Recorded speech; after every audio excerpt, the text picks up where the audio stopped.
Tonight I'll be presenting on motivation in classrooms and individual sessions and how it promotes acquisition and on-task behaviors. So right now we're going to be looking into working on motivation. Motivation is critical. Motivation is reinforcement, and we can reinforce our students when we're working with them in a classroom, or we could focus on reinforcement in our individual sessions. Just a show of hands, how many of you work with your students in a classroom? And how many solely at home? So the majority is at home. Okay. At home is actually much easier than in the classroom when it comes to reinforcement, because it's a situation where it's easier to provide reinforcement as opposed to a classroom where we're sometimes bound by the rules, and I'll go through all that with you. So here we go. We're going to start with the definition of motivation.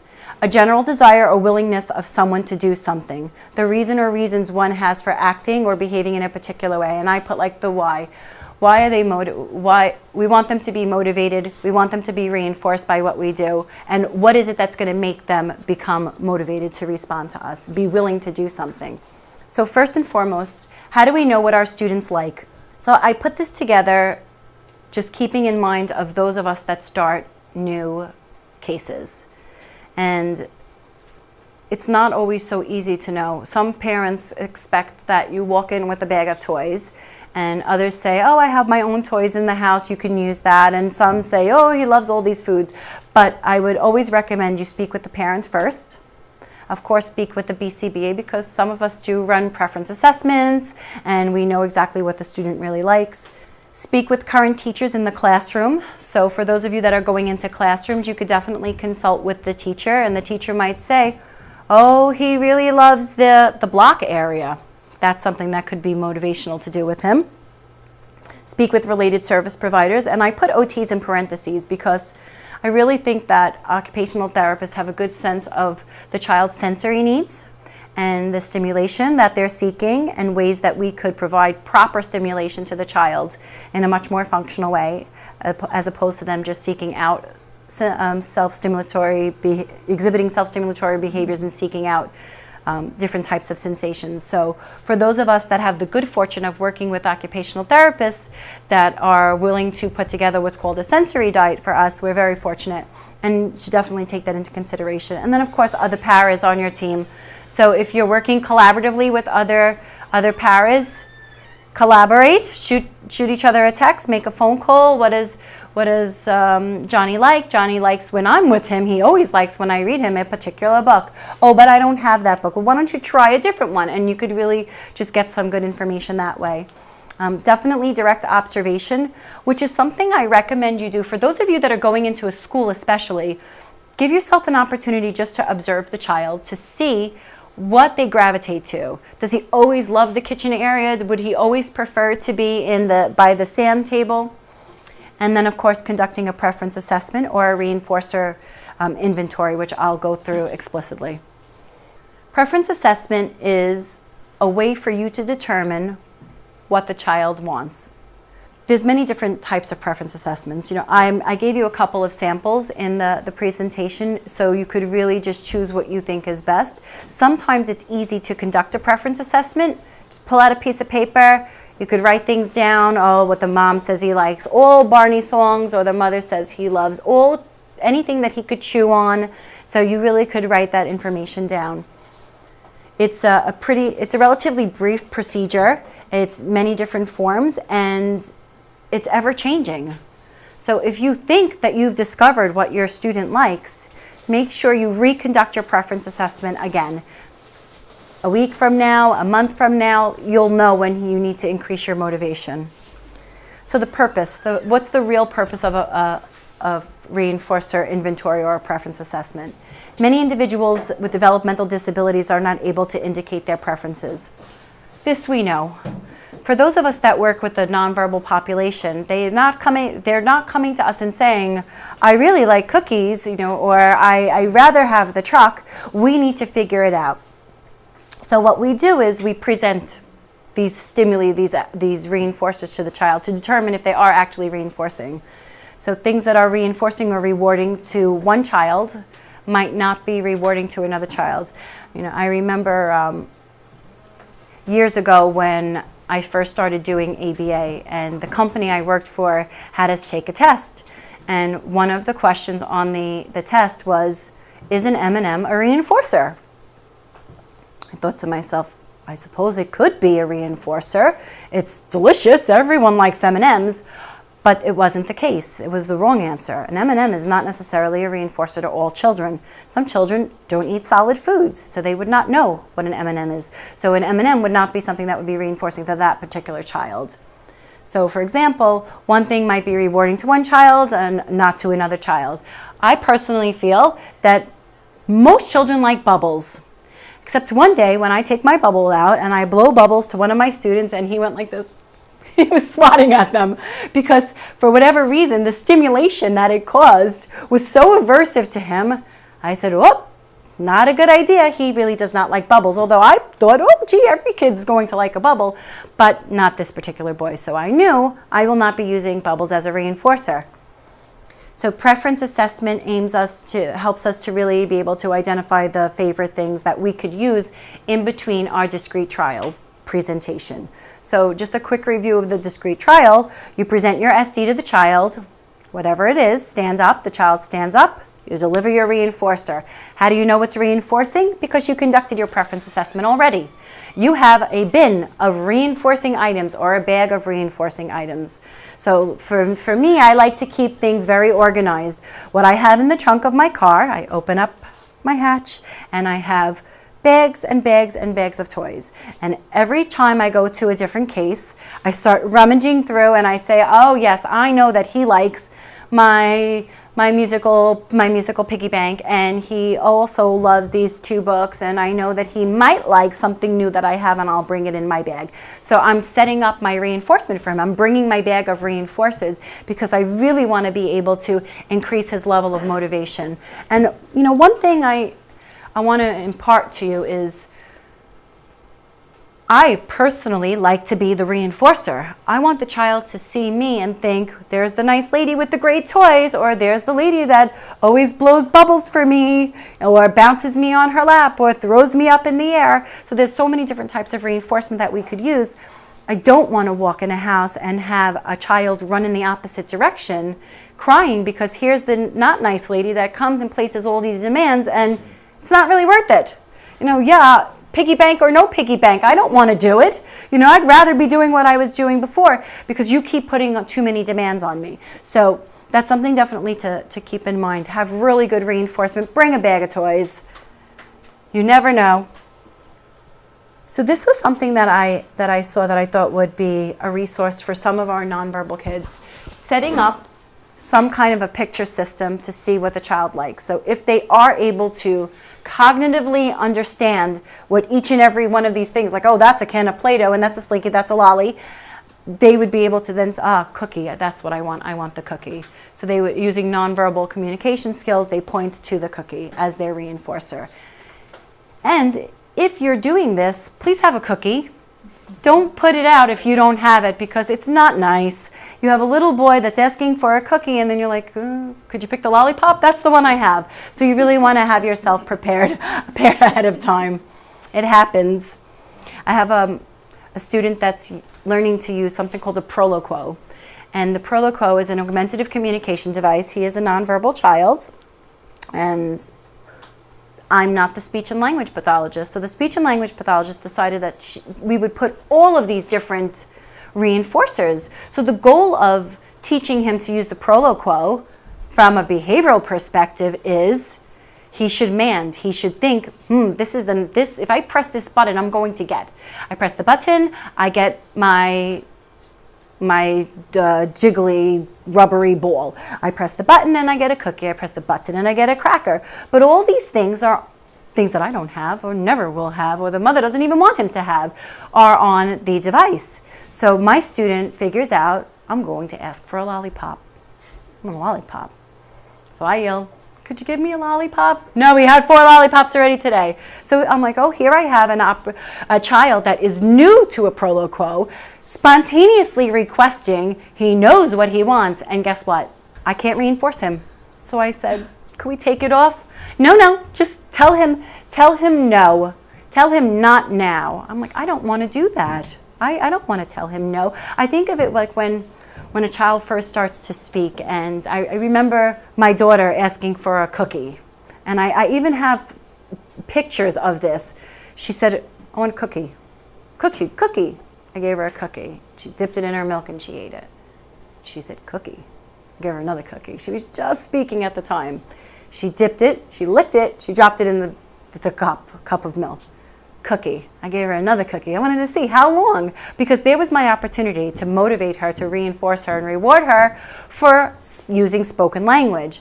But I had a whole box of cookies and I gave her the entire box of cookies. It was all over my kitchen, but that's okay because I was teaching something. I was teaching, if you use expressive language, look what you get. It's better than pointing. She was pointing, she said cookie, she got a cookie. So it's something that I just want to let you know, that you really should make sure that you have the reinforcers that you're presenting to the child. Preferences, I mentioned earlier that a preference assessment could be done in many different ways. So here's another way. So I make sure that I have 1, 2, 3, how many different toys are up there? 3 toys, 3 or 4. 4 toys. So there's 4 toys available. I have my 4 toys and I present to the child the spinning toy and the other spinning toy. So clearly he likes things that spin. I hold them both out. He makes a selection. He chooses the light up spinning toy.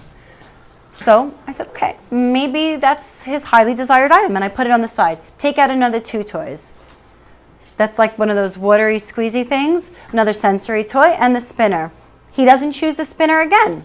He chooses the watery jiggly toy. So now I'm like, maybe he doesn't really like this push down spin thing. Try it again against the phone. Pull out the phone. So now I did 3 different preference assessments. He chose 1, 2, 3. He never chose the spinner. Okay, fine. That's going out of my bag of toys because I realize I'm not going to use that as a motivation for him. Because if I give it to him after I get him to, I say jump, he jumps, I give him this push down popping toy and he doesn't like it, I'm not going to increase the likelihood of that behavior occurring again, because that's what reinforcement is. It's not reinforcing. So now I know he likes 1, 2, and 3. So now I start to put them together. And I say, well, he picked the squeezy one over the spin, he picked the spin over the phone, and he picked the squeezy one over the phone. So at the end of this whole entire activity where I'm just holding him out, he picks one, he pushes the other one away, I let him play for a couple of seconds, I take it away, I present 2 new ones. I know what he likes, I know what he really likes, and I know what he really doesn't like. And if I'm smart with how I present these reinforcers to him, I could really use them to shape behavior. So if I really want, there's something called differential reinforcement. I'm going to use the one that is the most valuable to him, the highest level reinforcer, for the harder responses that I need, or maybe a new response, and I'll use the other one for something that's just maybe just to maintain some of his skills. But I will not be using the push down pop-up toy because he just doesn't like it. Just as I described before to you, you want to really be able to present. So now you know what the child really enjoys. The child really enjoys 4 or 5 of your toys. You use them throughout your session. Come back the next day, maybe he doesn't like them anymore. You'll have to do another preference assessment. Just keep trying until you really find out what the child really likes, and children get bored or satiate. So this is something that I put in for you just to show you. I like it's actually a video which I couldn't figure out how to get on here, so I just left you a picture. But I watched this professional conduct a preference assessment with a very little boy and mom. And what she did was just calmly and quietly present activities to him. And it was hard because his cognitive level was quite delayed, and he really didn't know what to do with many toys. So even though the toy was given to him, it was meaningless. And the therapist modeled some play, but because he wasn't really a good imitator at that point in time, he really wasn't able to play functionally or even see the value of the toy. What they ended up doing for him was water play. Just a bin with some sponges and a little bit of water, and oh, he really loved it. And then she knew, at least I have one or two good reinforcers, so when I want to start to teach some skills to him, I'll be able to use that as a reinforcer. So back when we talked about presenting the items to the child to see what we could choose as reinforcers or motivating items, we could document how long the child plays with each toy. So if you're really looking for some more precise data sampling, you give the child an opportunity to play, you see how long he plays with it, you see if it's easy to take it away, if it's not easy to take it away. If you give him the water bucket and he's playing with the water bucket and he really could play for 4 or 5 minutes with it, now you start to pull it away and he holds on to it. That shows you, oh yes, this is a really good reinforcer. This happens to be a classroom environment, and the para is going in and she wants to see what her student likes. So this is just basically direct observation, which occurs a lot for those of us that work in classrooms. We need to stand to the side and just observe our student to see what he gravitates to. I'm sure that you'll notice that a lot of the toys that your student goes to are the ones that he most likely prefers to self-stimulate with. So you decide how much of a reinforcer you want to allow for that particular activity to be for him. Sometimes when we start to place demands or inhibit self-stimulatory behavior with a particular item, it loses its reinforcing component. So let me just give you a quick example. There's a little boy I work with, and he loves to play in the block area in class because what he does is he just lines them all up and he looks at them. If I stop him, which I do, he gets very upset about it. And he'll go right back to it, line them all up, and he likes to look at them again. So what happens is I say, we are going to play blocks together. So now I tried it twice. You're definitely motivated to attend to blocks, and you made a selection, and that's great. But when you get there, you're not doing anything functional. So what I'm starting to do with him is say, okay, here's the blue one, here's the red one, put it on, look at me, put it on, we'll do it together. All of a sudden, he doesn't want to play with blocks anymore, because now it's not just a reinforcing activity. Now it's, here's that lady again that likes to make a lot of demands of me and continuously tell me what I can and cannot do. So no thank you, I don't want blocks anymore. It happens. So for certain things, it's easy, like this particular toy, it's just a basic see and say that makes music. And then other ones, you really have to intervene. Direct observation in the classroom and direct observation at home. So this should be done the first few sessions, but not for your whole session. I know that this company requires you to, even on your first session, you come in, you're expected to collect data. So if you're collecting data, that means that you are presenting discrete trials. And whether you know the child or don't know the child, the expectation is walk into that house, open up your Catalyst programming, and begin to run your discrete trials. However, other companies that are not run through health insurance, they give you, I guess what I would consider like a grace period. They give you an opportunity to spend a couple of days with your student. And one thing I noticed is a lot of therapists that I work with say things like, I'm working on pairing, I'm working on pairing. Have any of you ever heard that before, working on pairing? I'm working on pairing. I'm like, what are you pairing? I'm pairing myself as a reinforcer and the toys. How long are you doing that? Oh, I do 2 weeks of pairing. I'm like, what are you talking about 2 weeks of pairing? You can't pair yourself for 2 weeks. You just showed that child, when I come into this house, the expectation is we play and have fun, and that's great. But now, 2 weeks later, when you decide that you're going to start placing demands, look out. You're going to be dealing with some significant problem behaviors, because you're the lady that plays with me all day, not the one that makes me stop spinning the wheels of the car, or stop lining up the blocks, or stop just running back and forth and dumping things out and putting them back and dumping them out. So I would make the recommendation to you is that although you do want to observe and you do want to pair yourself as a reinforcer, you really have to be smart about it and at least do your best to run a few programs, even if they're basic programs, with the toys that you bring, with the reinforcers that you bring. So if you're bringing a reinforcer such as a shape sorter, some kids really love shape sorters. You want to be able to, instead of letting him do it by himself, where he likes to just open up the lid, take out the pieces, dump them out, put it back in, close the lid, open the lid, dump it out. So what you'll do then is you'll say, oh, okay, I know you like the shape sorter, put the circle in, put the triangle in, put the square in.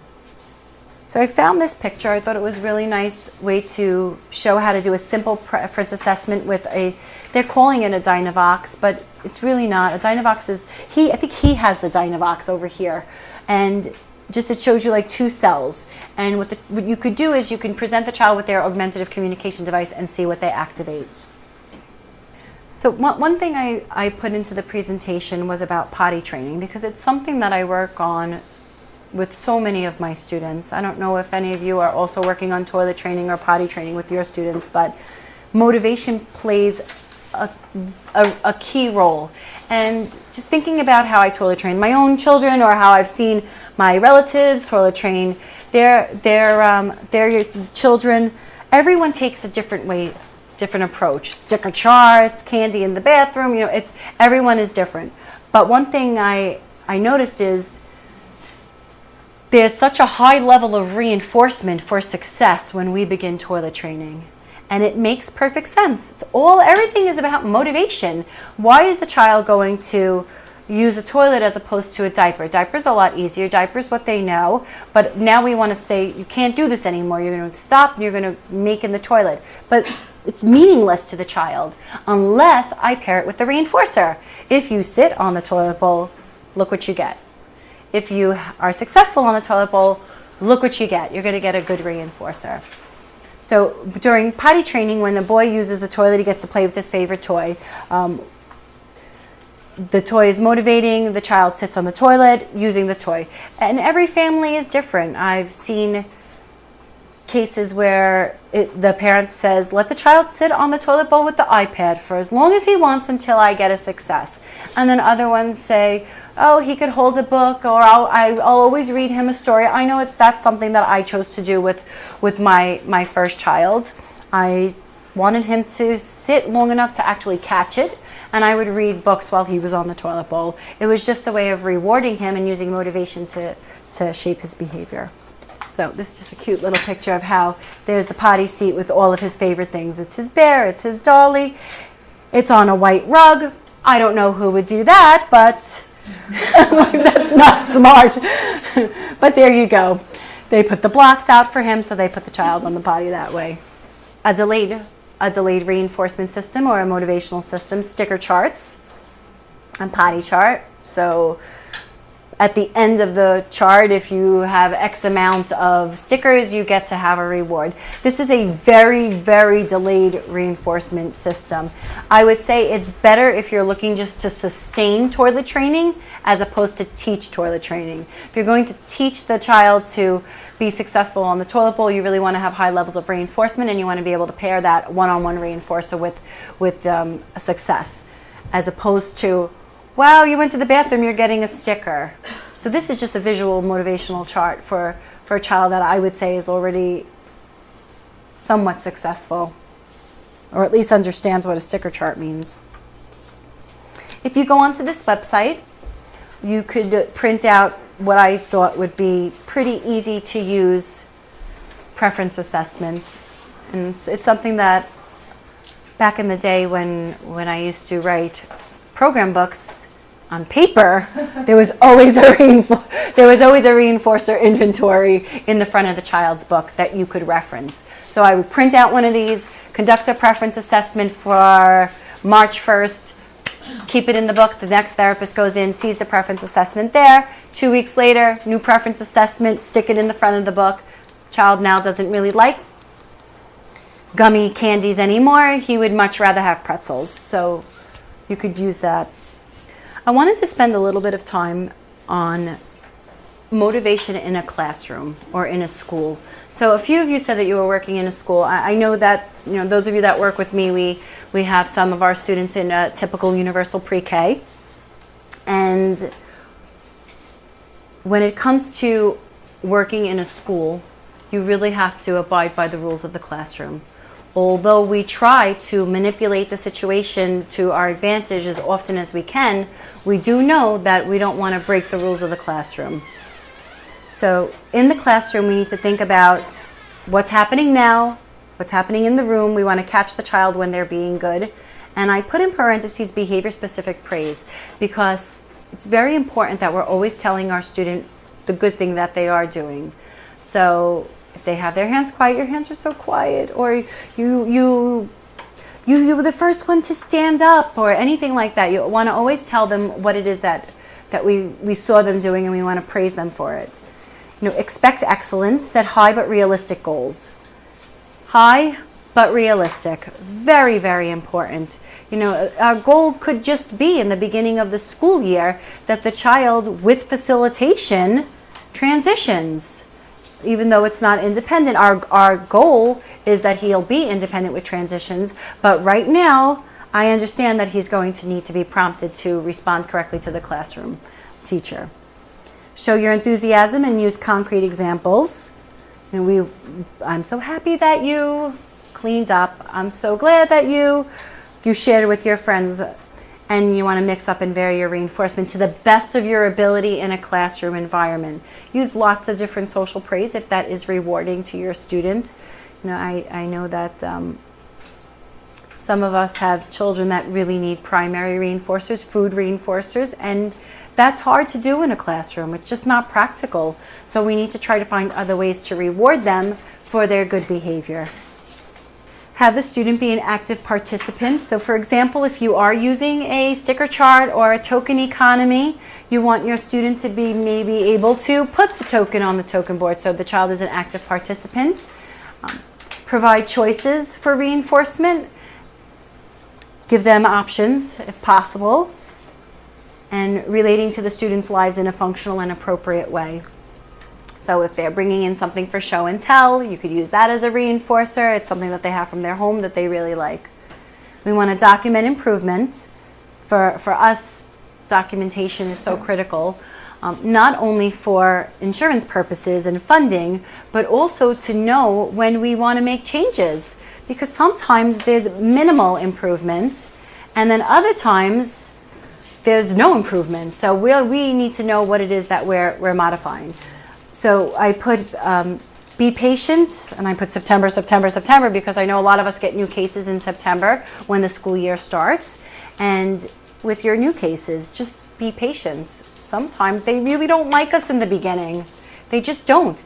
We're the lady that comes in and then my mother shuts the TV off, or she makes me go downstairs and stay with you. So really it takes us a while to establish ourselves as a reinforcer, especially if we're going to be placing demands on the child, and just get to know your student.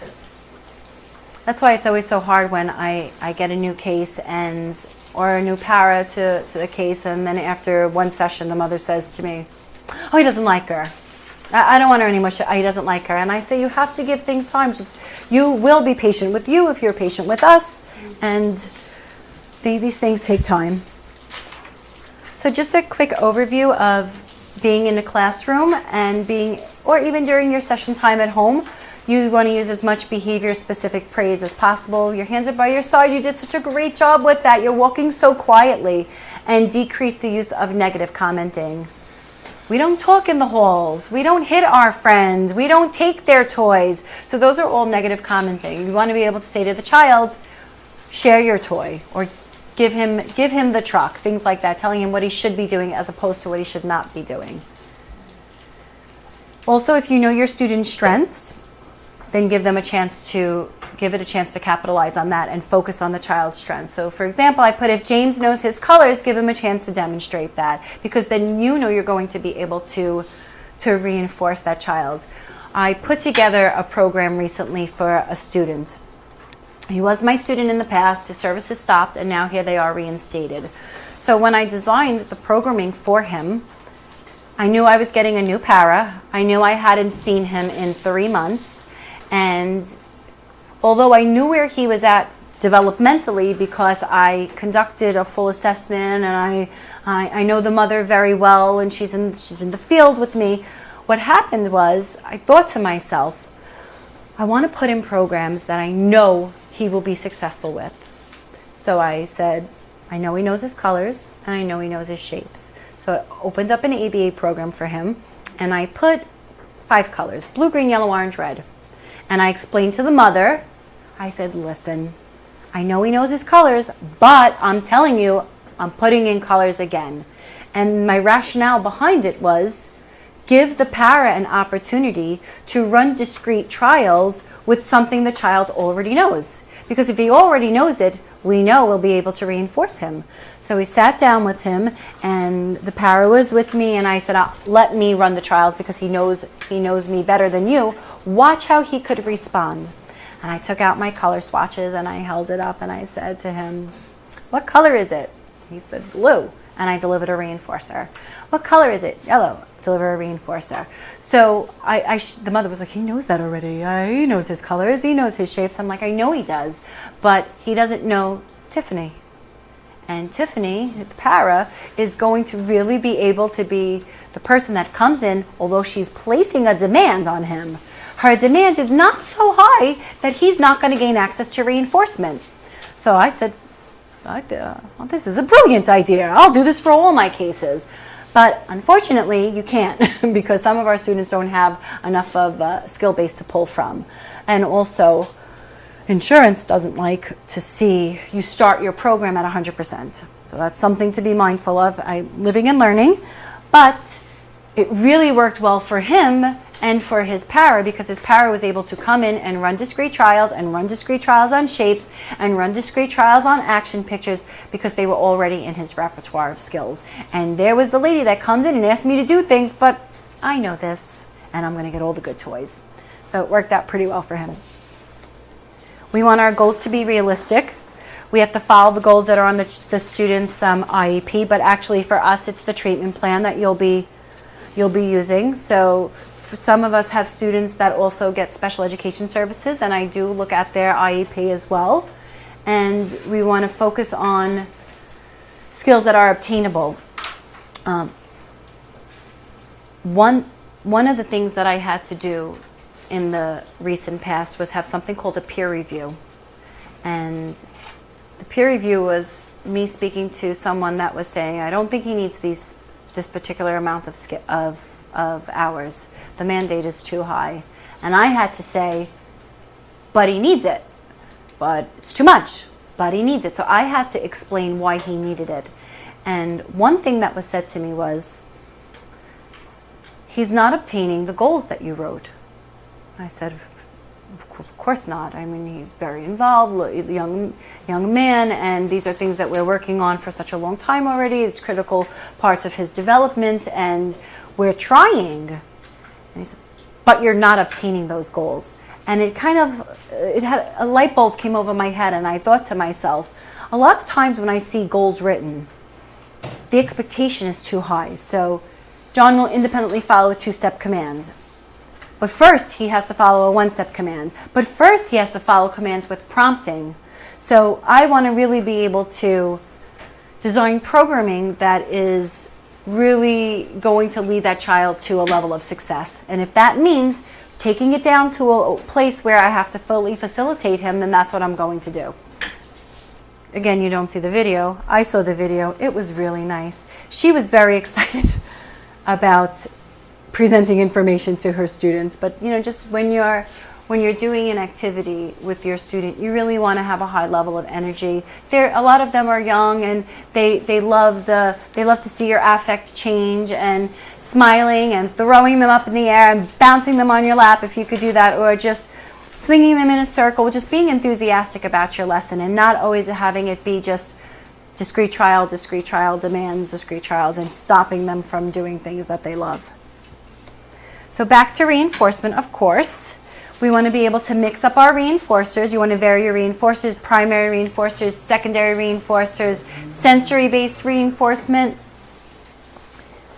So I put like, just because he liked the light up spinning toy today doesn't mean he's going to like it tomorrow, and you want to continuously conduct preference assessments. You know, my recommendation is 1 a week, but you'll know, because if your student stops responding to an activity that he typically did before, he might not be motivated by you enough. So you're really going to have to up your reinforcement. Again, having the child be an active participant in their learning. By motivating the child during on-task performance, you automatically decrease off-task behavior. Because if he's on task, he cannot be off-task. So I put example, Joey likes to move around. He's constantly reprimanded for getting out of his seat. Have Joey be the boy selected to assist the teacher. So for example, with one of my students who loves to be in motion, one thing that we gave him as a job was he was the garbage helper. So what he was able to do was take the garbage can, push the garbage can out of the room. It was an opportunity to get him up, get him moving, give him a lot of just resistance for pushing the garbage can, and then I was able to reward him for being on task as opposed to being off task. And you know, we look at behavior, and it's not only discrete trial, it's behavior management as well. Some children just really need to be, I call it like teacher's pet. Get the child that is all over the place to constantly be doing things for you. I went to see an older boy in a local school, and he was always in motion. And I said to the teacher, let's come up with 10 things that he could do. You know, let him be the one that cleans up all of the tables after lunchtime. He wants to be moving anyway. Let him be the one that puts all of the basketballs back into the closet. Let him be the one that brings the folder to down the hall to the principal of the school. Keep him in motion in a functional way where we could then reward him for being on task. Provide as many choices as you can to the child. Really allow for him to be able to make the selection. We can't guess what's rewarding to the child. We want them to be able to make a choice and have that choice be valid. And then I also put like relating to the student, having things be functional and appropriate. You know, if you know your child, your student loves Mickey Mouse and Minnie Mouse, bring some Mickey and Minnie Mouse things. Bring a Mickey Mouse color book, bring a stuffed animal, bring stampers. Have activities be functional. Sitting and listening to a story, cleaning up, keeping that child always on task, keeping them motivated to be on task. And then of course, having things that are relevant to the child's life. So if you have it, one thing that I love about pre-K is that they allow the students to bring something in from home.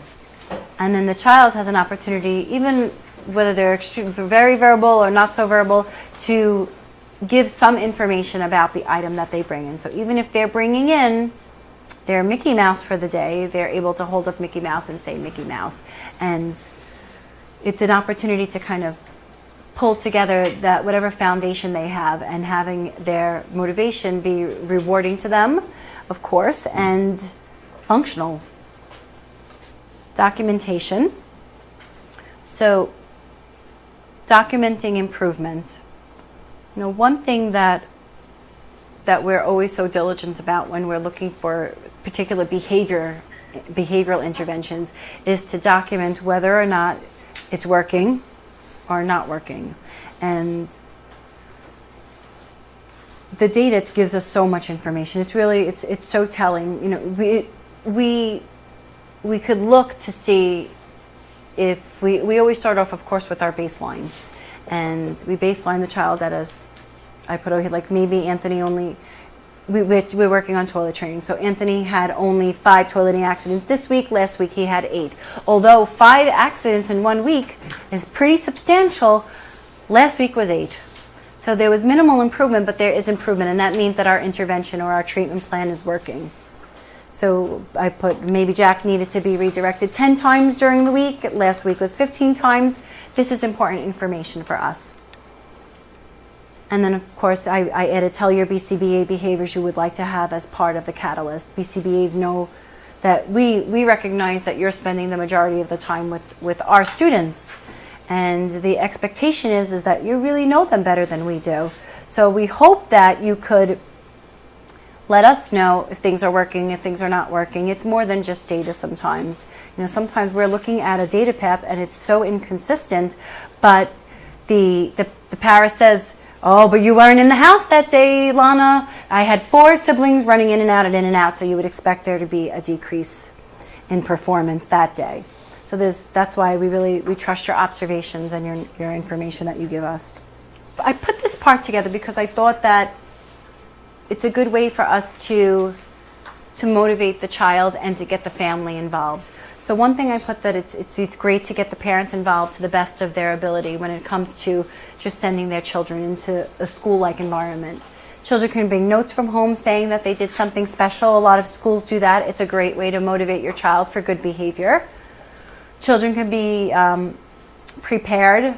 You remembered your folder today, that's amazing. But you remembered to put your folder into the cubby, what a great job you did. And bringing in donations, it's just a way to kind of capitalize on good behavior that's occurring within the classroom environment.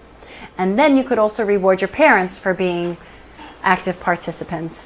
So one thing that my child's school does, talk about motivation in your child's school, is whenever we as parents send in paperwork that they want, like let's say beginning in September, they want a medical from home, they want your immunizations up to date, they want you to fill out an emergency contact form.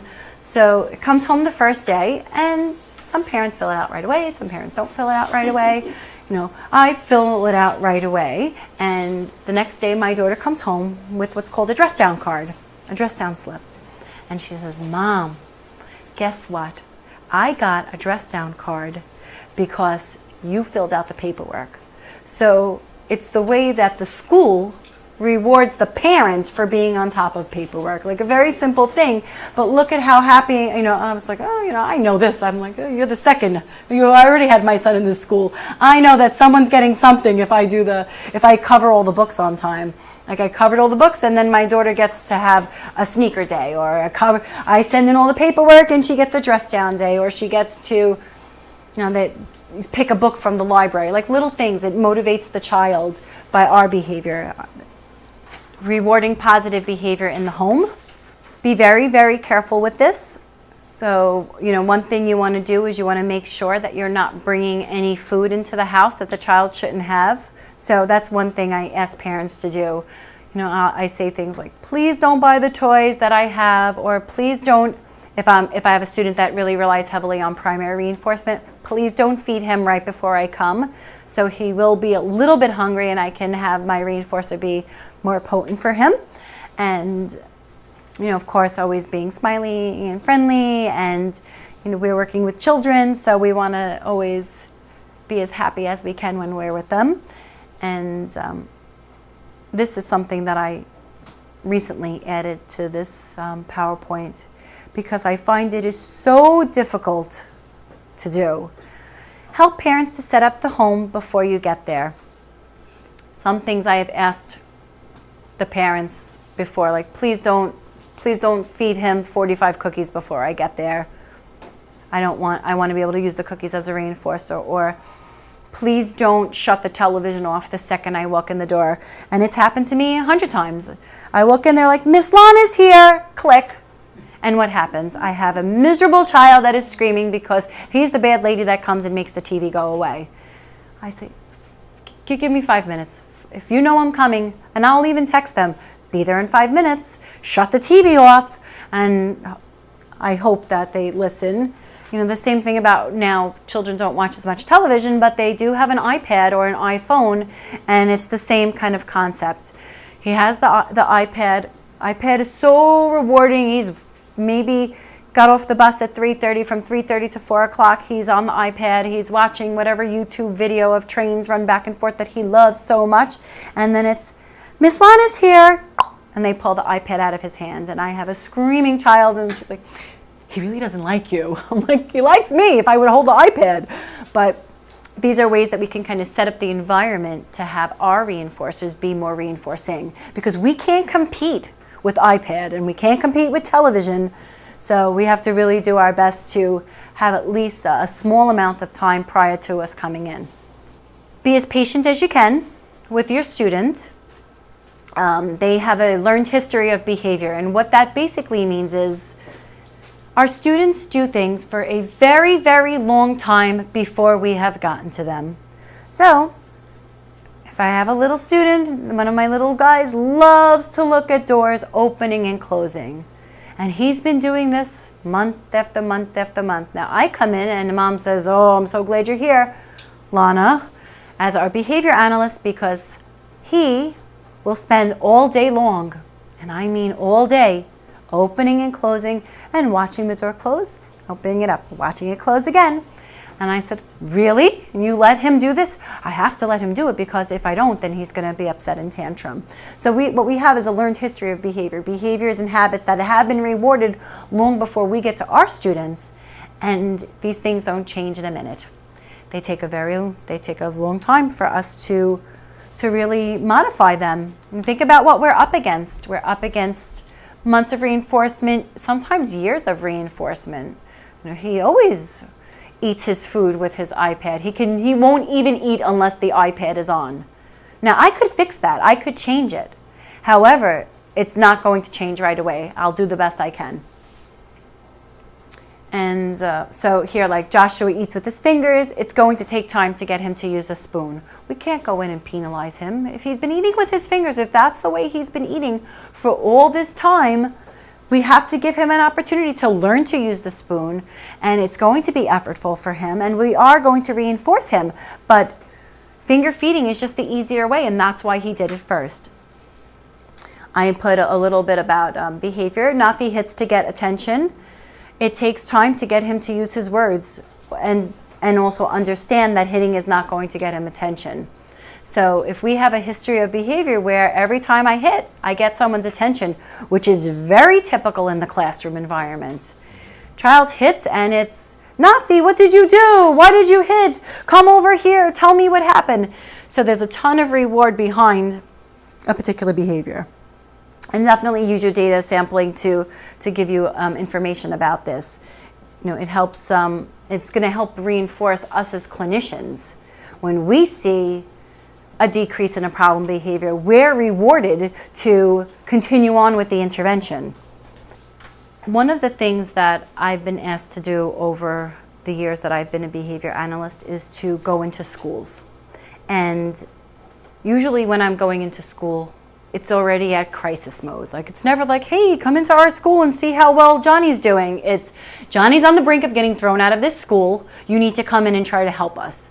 So here I am as a behavior analyst going into a school to analyze a child's behavior and then work with the staff.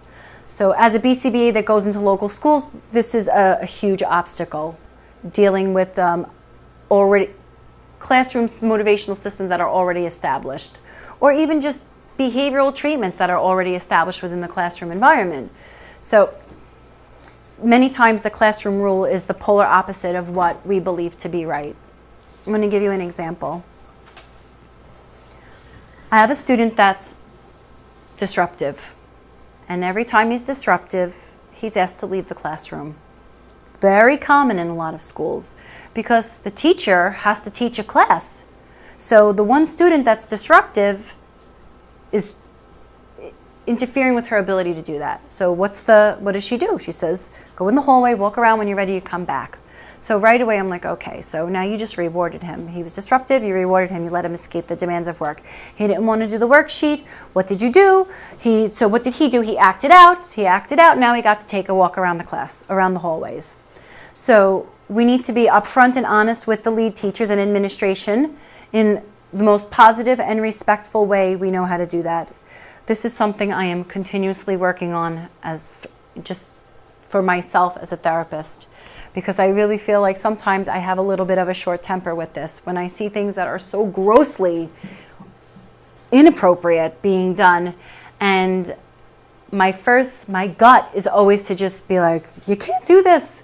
Why are you doing this? Don't you realize what's happening?" And it's disrespectful. and then I don't get to come back. But I'm trying very hard to go into school environments to help my students and really present information to them in a positive and respectful way. Like, oh, I could see why you ask him to leave the room. I understand that you think he's seeking sensory stimulation. That's why he's jumping up and down on and off his chair. He's jumping on the chair, he's jumping off the chair. He's seeking sensory stimulation, so you're thinking, why don't I give him an opportunity to do that? Let's find a way to give him sensory seeking stimulation before he starts disrupting the whole entire class. So little things like that. If there's no compromise on a motivational system that's in place, I recommend assisting your student to understand the rules of the classroom. However, keep in mind your ethics. So, for example, sometimes the school is not going to change their policy. And if that's the case, if it's really something that's unethical or you feel is a detriment to the child, you have to be honest about it. You should be honest to the administration. You should be honest to the teacher, to the parent that has hired you to go in, or to the company that has hired you to go in and help this child. But there are times when you could really help the child to understand, if you're going to, whatever it is, you will be put in a timeout. So one of the schools I work in right now, they use a motivational system, which I think I talk about a little bit later on in the presentation, where actually it's the next slide. They use a visual chart. It's a red circle, a yellow circle, and a green circle. So every time the child misbehaves, his name is moved. So if you move, green is good. If you move to yellow, you're not so good. You're losing 10 minutes of play. And if you move to red, you're losing all your free play in the schoolyard. So we have a boy, he's not my student, but he's in the class, and he's so active that he's always off task. So what happens to him? He gets penalized. You have to move to the yellow. Now you lost 10 minutes. So now when every other kid is running around outside expending their energy, he's sitting on the side, the kid that needs to be able to run around. And then he moves to the red. So almost every single time, this particular student loses his opportunity to have recess. He just can't control his behavior. So he is penalized and he's put in a timeout. So the timeout is timeout from the activity. You're not allowed to participate in outdoor recess, and it's not my student. So although I did say something to the teacher, I didn't push the issue.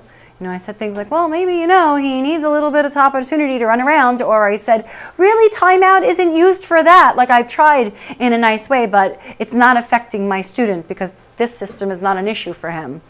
And this other boy always ends up in this timeout. And for those of us that don't use punishment, timeout is punishment, and as behavior analysts, we are really not supposed to. Timeout is a punishment procedure. It's timeout from attention. That's it. So if you have a child that's demonstrating a behavior to seek attention, then I can understand the rationale on using timeout. But if you have a child that is impulsive and active, and it just keeps losing this opportunity to gain free play, it's really unfortunate. But again, it's the school, and what could you do? Some other motivational systems that are built in. One of the schools that I'm working in uses something called a dojo point. Has anyone ever heard of this? So it's a really cute system that I wish I would have designed it myself. But anyway, I didn't. And what it does is, it's all electronic, and you reward the child with these dojo points. So every time the child's doing something good, they get a dojo point. The parent could see it. The child could see it. It's this cute little system of all little, like little animals and a number. But the problem is, you lose points. So they introduce something called response cost. So now you're using the dojo point to motivate the child. Oh, Johnny's sitting on the rug. He gets a dojo point. And it makes a cute sound that goes like, ka-cling. And then the whole class stops and they look and they see that, oh, Johnny got a dojo point because he's sitting on the rug. Now they're hurrying up, they're cleaning up their tables, they're running to the rug, they're sitting on the rug. And then there's the student that can't control himself. And what is he doing? He's, still trying to, I don't know, get another drink of water from the machine. And now he starts to lose points. So they use something called response cost. He loses a point and it goes whamp. So the whole class looks and they said, what happened over here? What happens when he loses all his points? And what? If he loses all his points for the day, now what's the point in being good? I already lost my ability.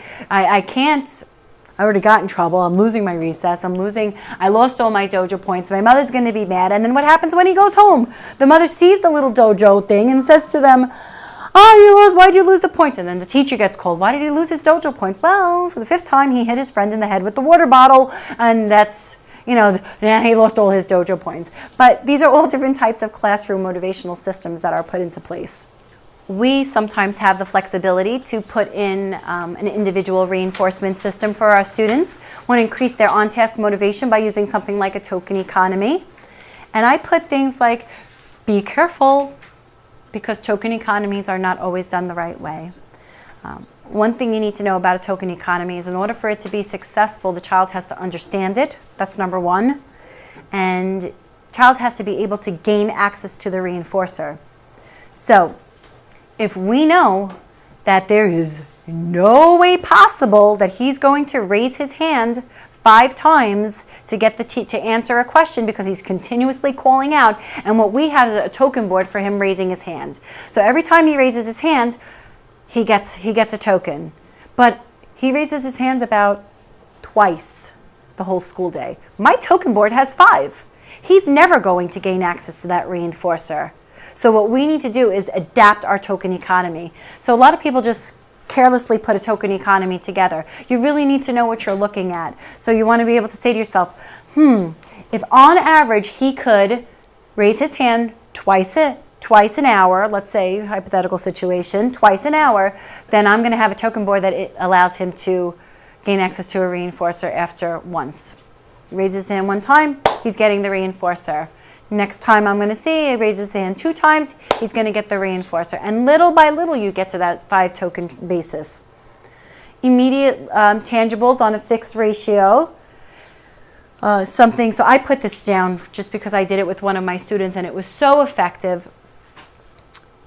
I put Go Noodle because it triggers the memory in my head. I have a little boy that struggles to participate in group instruction. So what's required is during the holiday show and during the end of the year graduation, he has to sing and he has to dance. And he refuses. I don't know if at first I thought maybe he really can't do it or maybe he's just not motivated by it. Let me see what I could do. So I started with immediate food reinforcer for him. So I had these tiny little goldfish pretzels and they put up this Go Noodle, and I prompted him to shake his hips, and I shoved the pretzel in his mouth. And I said, look, you're dancing, using behavior-specific praise, telling him what he's doing. You're dancing.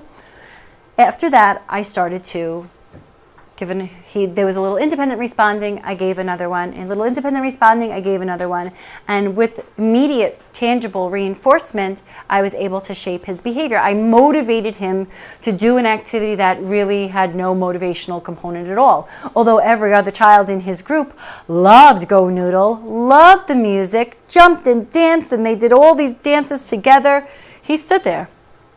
It was not motivating to him at all, but the food was, and then I just thinned out my schedule of reinforcement for him. And then I put immediate tangibles on an intermittent ratio. So during this Go Noodle thing that he had to watch and perform, instead of giving him a reinforcer every single independent response, I started to do it every 2 responses, every 4 responses, and then I did it on a variable ratio of responding. So every 2 to 3, every 3 to 5, and I stretched out that schedule. I thinned out that schedule of reinforcement to really just be able to have him perform at least 80% of the time, and at the end of it, he was able to gain access to whatever it was that he wanted, a little can of Pringles or whatever it was. And then I started to be able to use that to my advantage by giving him choices and saying, what do you think you want? You want your gummies? You want your raisins? You want your Pringles? What are you going to get when we're done with Go Noodle? And it really worked very well for him because reinforcement works. Just a few things that, our main rule of thumb is that we need to make learning fun.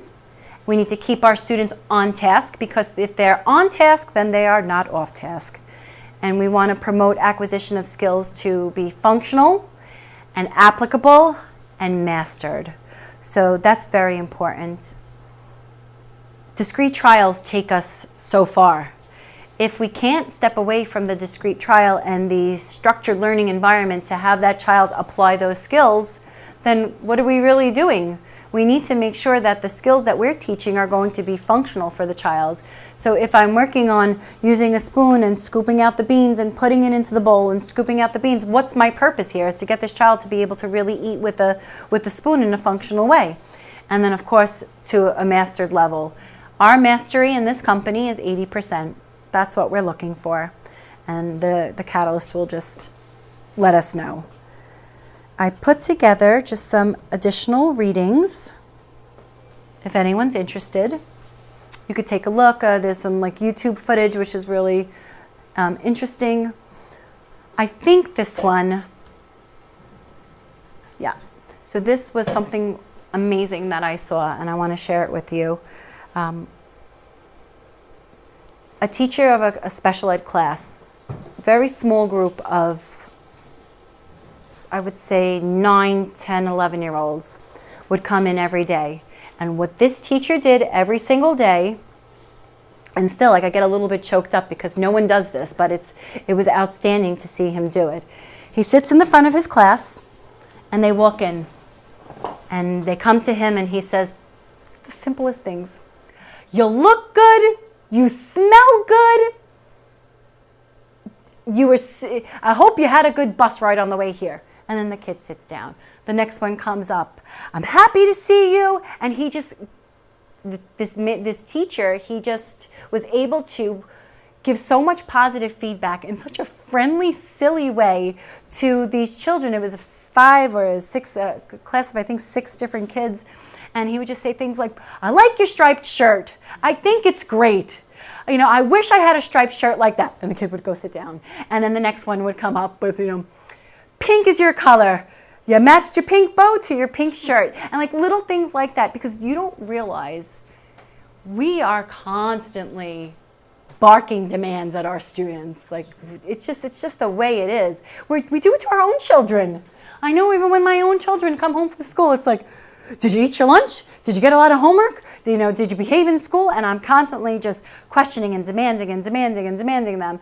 But wouldn't it be nice to just say, I missed you so much. I hope you had a great day. Tell me something magnificent that you did.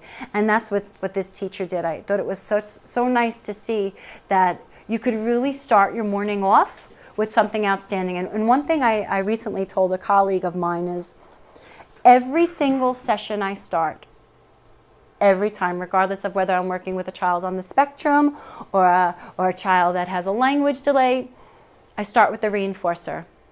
I'm not the lady that sits you down and has you demonstrate skills. I'm the lady that comes with the thing that you like. And I bring a big toy bag and I open up my toy bag and I say, go ahead and take whatever you want. And they rummage through and they pull out whatever it is that they want. It could be anything. Shape sorter or the little eggy carton or the little teapot, and they pull it out. And the first thing that I let them do is just have a good time. I want to be the reinforcer. I want to pair myself with reinforcement, let them sit down, let them play, and then I take it away, I start my trials, I give it back, and then we just do our basic discrete trial with that. Well, thank you very much. It's always a pleasure presenting for ABC. And I'm here if anyone has any extra questions or comments or feedback about the presentation. Thank you so much.